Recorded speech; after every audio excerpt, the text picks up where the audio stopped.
봄비가 내리는 날이었어요. 드림그룹 본사 창문에 빗방울이 줄줄이 흘러내리는 그 오후, 오장미는 거울 앞에 섰어요. 거울 속에는 마설인이 있었거든요. 아니, 마설인처럼 꾸민 오장미가 있었죠.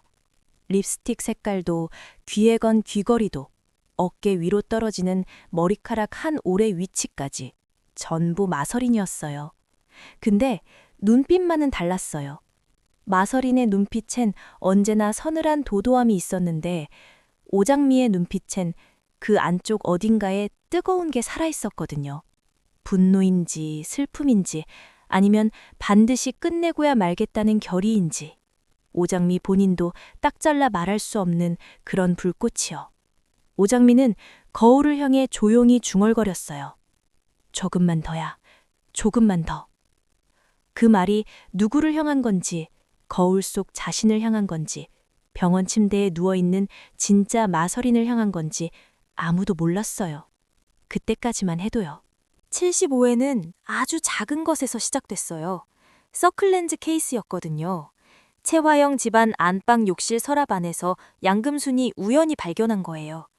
렌즈 케이스 옆에 도수 표기가 적힌 쪽지가 한 장 끼워져 있었는데 거기엔 이렇게 적혀 있었어요. 근시 교정 마이너스 3.5. 마설이는 시력이 완벽했어요. 채화영이 손녀를 낳은 병원 기록에도 드림그룹 임직원 건강검진 파일에도 마설인의 시력은 양쪽 모두 1.5로 기록되어 있었거든요. 양금순의 손이 잠깐 떨렸어요. 그리고는 아무 일도 없었다는 듯 서랍을 닫았어요.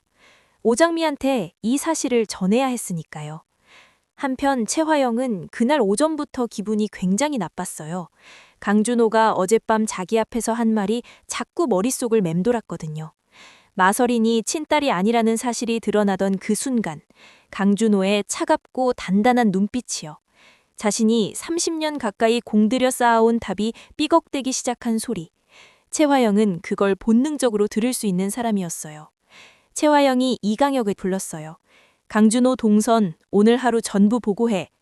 이강혁이 말없이 고개를 숙였어요. 30년을 함께한 사람이었지만 요즘 들어 이강혁의 눈빛이 조금씩 달라지고 있다는 걸 채화영은 눈치채지 못하고 있었어요. 그때까지만 해도요. 강백호는 그 시간에 강준호를 만났어요. 카페였는데 두 사람 다 아무것도 시키지 않은 채 그냥 마주 앉아 있었어요. 강준호의 손가락이 테이블 위를 아주 천천히 두드리고 있었거든요. 강백호가 먼저 입을 열었어요. 형, 나 뒷조사 하나 해도 돼? 강준호의 손가락이 멈췄어요. 뭘? 형, 친아버지가 누군지. 긴 침묵이 흘렀어요. 빗소리만 창문 너머로 들렸거든요. 강준호는 천천히 고개를 들어 강백호를 바라봤어요. 그 눈빛 안에 뭔가 복잡한 게 있었는데 강백호는 그게 두려움인지 기대인지 알 수가 없었어요. 해. 강준호가 한마디만 했어요. 대신 결과가 나오면 나한테 먼저 줘. 다른 사람한테 아무 말 하지 말고. 강백호가 고개를 끄덕였어요. 그 짧은 대화 하나가 두 사람 사이의 공기를 완전히 다른 온도로 바꿔놓았어요. 마대창이 채화영을 직접 집무실로 불렀거든요. 이건 굉장히 이례적인 일이었어요. 보통 채화영이 먼저 마 회장을 찾아가는 게 지난 수십 년간의 구도였는데 마 회장이 먼저 불렀다는 건 뭔가 판이 바뀌었다는 신호였거든요. 채화영이 집무실 문을 열고 들어섰을 때 마 회장은 창가에 서 있었어요. 등을 보이고 있었는데 그 뒷모습이 왠지 전보다 훨씬 크고 단단하게 느껴졌어요. 마 회장이 돌아봤어요. 그리고 테이블 위에 봉투 하나를 올려놨어요. 제 대표. 마 회장의 목소리가 굉장히 낮고 차분했어요. 화가 난 사람의 목소리가 아니라 이미 오래전에 화를 다 사귄 사람의 목소리였거든요. 나 알고 있었어. 채화영의 안색이 변했어요. 봉투 안에는 서류가 한 장 들어있었는데 그게 무엇인지는 아직 화면에 보이지 않았어요. 채화영의 손이 그걸 집어들었다가 다시 테이블에 내려놓았어요. 손이 떨렸거든요. 채화영의 손을 떠는 걸 시청자들이 처음 보는 순간이었습니다. 마 회장이 다시 창가를 바라봤어요. 내가 언제까지 기다릴 것 같았어? 채화영은 아무 말도 하지 못했어요. 그날 집무실이 마대창이 채화영을 직접 집무실로 불렀거든요. 이건 굉장히 이례적인 일이었어요. 보통 채화영이 먼저 마 회장을 찾아가는 게 지난 수십 년간의 구도였는데 마 회장이 먼저 불렀다는 건 뭔가 판이 바뀌었다는 신호였거든요. 채화영이 집무실 문을 열고 들어섰을 때 마 회장은 창가에 서 있었어요. 등을 보이고 있었는데 그 뒷모습이 왠지 전보다 훨씬 크고 단단하게 느껴졌어요. 마 회장이 돌아봤어요. 그리고 테이블 위에 봉투 하나를 올려놨어요. 제 대표. 마 회장의 목소리가 굉장히 낮고 차분했어요. 화가 난 사람의 목소리가 아니라 이미 오래전에 화를 다 사귄 사람의 목소리였거든요. 나 알고 있었어. 채화영의 안색이 변했어요. 봉투 안에는 서류가 한 장 들어있었는데 그게 무엇인지는 아직 화면에 보이지 않았어요. 채화영의 손이 그걸 집어들었다가 다시 테이블에 내려놓았어요. 손이 떨렸거든요. 채화영의 손을 떠는 걸 시청자들이 처음 보는 순간이었습니다. 마 회장이 다시 창가를 바라봤어요. 내가 언제까지 기다릴 것 같았어? 채화영은 아무 말도 하지 못했어요. 그날 집무실에서 두 사람이 무슨 이야기를 더 나눴는지 이강혁도 양금순도 아무도 몰랐어요. 다만 채화영이 집무실을 나왔을 때 그 눈빛이 지금까지와는 전혀 다른 종류의 차가움을 담고 있었다는 건 알 수 있었어요. 무서운 쪽으로 달라진 눈빛이었어요. 오장민은 그 시각 강준호 옆에 있었어요. 마설인 행세를 하면서 강준호의 동선을 파악하는 게 오늘의 임무였거든요. 그런데 강준호가 뜬금없이 오장미를 보며 이렇게 말했어요. 마 실장, 네? 눈 아파요? 오장미의 심장이 한 박자 내려앉았어요. 표정을 고정하면서 태연하게 대꾸했어요. 뭐가요? 렌즈 끼고 있잖아요. 설인이 렌즈 안 낀다고 했는데. 오장미가 재빠르게 웃으며 말했어요. 요즘 눈이 좀 피곤해서 써봤는데 영 불편하네요. 강준호는 잠깐 오장미를 바라봤어요. 그 눈빛이 아주 잠깐이었지만 뭔가를 파고드는 것 같은 느낌이었거든요. 오장미는 그 순간 심장을 숨기는 연습을 속으로 또 한 번 했어요. 강준호가 시선을 걷었어요. 그래요? 짧은 대답이었는데 오장미는 그 두 글자에서 이상한 여운을 느꼈어요. 강백호는 빠른 사람이었어요. 뒷조사를 시작한 지 반나절도 안 돼서 결정적인 단서를 하나 찾아냈거든요. 강준호가 입양된 보육원 기록. 거기에 적힌 입양 의뢰인의 이름. 그 이름이 채화영과 연결된 서류. 강백호의 손이 그 서류를 쥐고 오랫동안 움직이지 않았어요. 형이 채화영의 아들일 수도 있다는 가능성은 이미 머릿속에서 맴돌고 있었어요. 하지만 직접 서류로 눈앞에서 보는 건 또 다른 문제였거든요. 강백호는 사무실 창밖을 바라봤어요. 강남봉이 입양한 아이가 채화영이 버린 친아들일 수 있었어요. 불륜 상대에 버려진 아들을 데려다 키운 거잖아요. 강백호는 이걸 형한테 어떻게 전해야 할지 한참을 고민했어요. 그리고 핸드폰을 들었다가 다시 내려놨어요. 3번을 그랬어요. 4번째에 겨우 통화 버튼을 눌렀어요. 강준호가 받았어요. 나야, 형, 나 지금 갈 수 있어? 두 사람이 만난 곳은 강남봉이 자주 가던 낚시터 근처 벤치였어요. 강백호가 서류를 건넸어요. 강준호는 아무 말 없이 그걸 읽었어요. 읽는 동안 표정이 전혀 변하지 않았어요. 다 읽고 나서도 한동안 그냥 서류만 내려다봤어요. 그러다가 낮은 목소리로 말했어요. 채화영 눈빛이 이상하다 싶었어. 나한테 총괄본부장 자리를 들이밀 때부터. 강백호가 눈을 들었어요. 어떻게 이상했는데? 그냥 뭔가 너무 필사적이었거든. 나를 원하는 게 아니라 나한테서 뭔가를 얻으려는 눈빛이랄까? 근데 그게 이제 무슨 뜻인지 알 것 같아. 강준호가 서류를 접어서 자기 주머니에 넣으며 낮게 말했어요. 확실한 건 아직 없어. 근데 백호야. 강백호가 조용히 기다렸어요. 이 서류가 뭘 말하려는 건지 나한테 직접 파볼 시간 좀 줘. 강백호는 고개를 끄덕였어요. 서류가 말하는 사실을 형이 아직 100% 받아들이지 못하고 있다는 게 느껴졌거든요. 이건 시간이 필요한 문제였어요. 아는 것과 받아들이는 것 사이에는 어떤 사람한테는 아주 긴 거리가 있으니까요. 강준호가 일어서면서 말했어요. 고마워. 그 두 글자가 강백호한테는 뭔가 많은 걸 담은 말처럼 들렸어요. 진홍주가 움직였어요. 채화영한테 가려던 발걸음을 틀어서 마대창 회장한테 직접 찾아간 거거든요. 이건 진홍주가 그동안 해올 어떤 행동보다 대담한 선택이었어요. 채화영의 눈 바깥에서 독자적으로 패를 쓰기로 한 거잖아요. 이강혁이 유전자 검사 결과를 조작했다는 사실을 이미 눈치채고 있었거든요.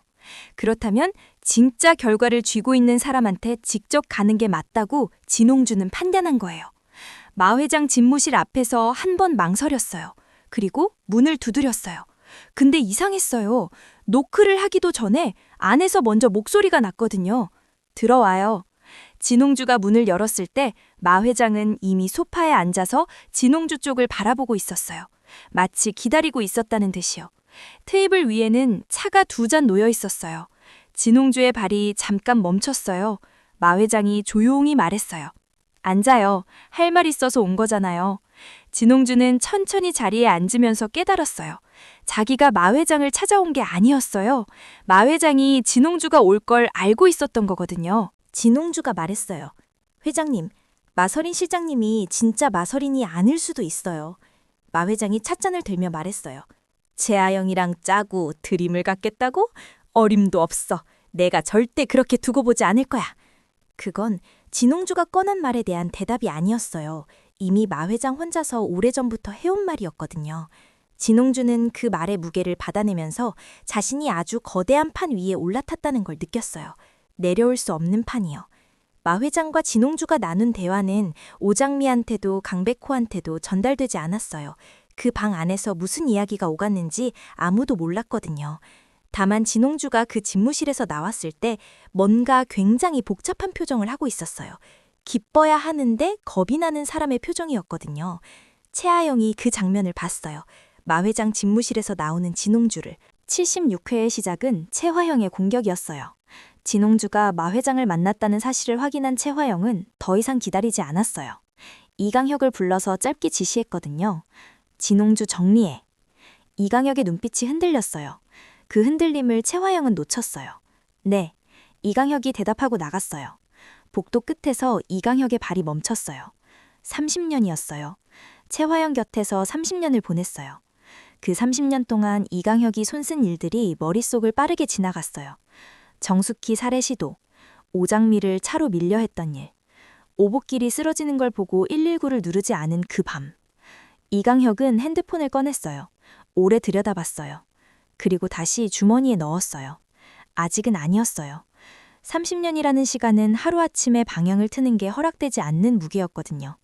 이강혁은 그걸 알고 있었어요. 다만 오늘 처음으로 이 길의 끝이 어디인지를 정면으로 생각해 버린 거예요. 복도를 걸어나가는 이강혁의 뒷모습은 올 때보다 조금 달라 보였어요. 아주 조금이요. 그 시각 강백호가 낚시터에서 돌아오는 길에 모르는 번호로 전화를 받았어요. 받았더니 낮고 건조한 목소리가 들렸어요. 강 변호사요? 누구세요? 별장 아주머니예요. 강백호의 발이 멈췄습니다. 오복길 사건 당일 채화영이 돈으로 매수해 알리바이를 조작하는 데 가담했던 그 여자였어요. 채화영의 무고죄 핵심 공범이었거든요. 강백호는 숨을 고르며 말했어요. 무슨 일이에요? 저 더 이상 못하겠어요. 그날 제가 본 거 있는 그대로 말할게요.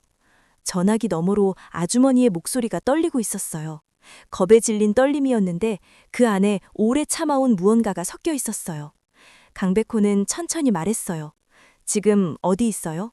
아주머니가 장소를 말했어요. 강백호는 코트를 고쳐 여미면서 장미한테 문자를 보냈어요. 나 움직인다. 네가 기다리던 거 시작될 수도 있어. 오장미는 그 문자를 드림그룹 복도에서 받았어요. 주변을 한번 살폈어요. 아무도 없었어요. 오장미는 폰 화면을 꽉 쥐었어요. 손이 떨렸어요. 분노 때문이 아니었어요. 기다리고 기다렸던 그 순간이 드디어 한 발 가까워진 것 같아서 눈물이 날 것 같아서 떨렸던 거거든요. 오복길 아버지, 오장미는 속으로 불렀어요. 조금만 기다려요. 이제 진짜 시작이에요.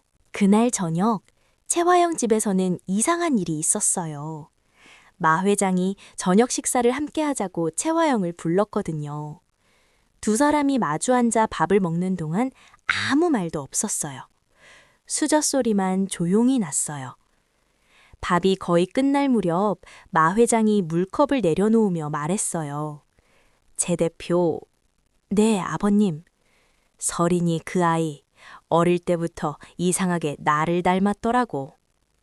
채화영의 숟가락이 멈췄어요. 마 회장이 느리게 웃었어요. 기쁜 웃음이 아니었어요.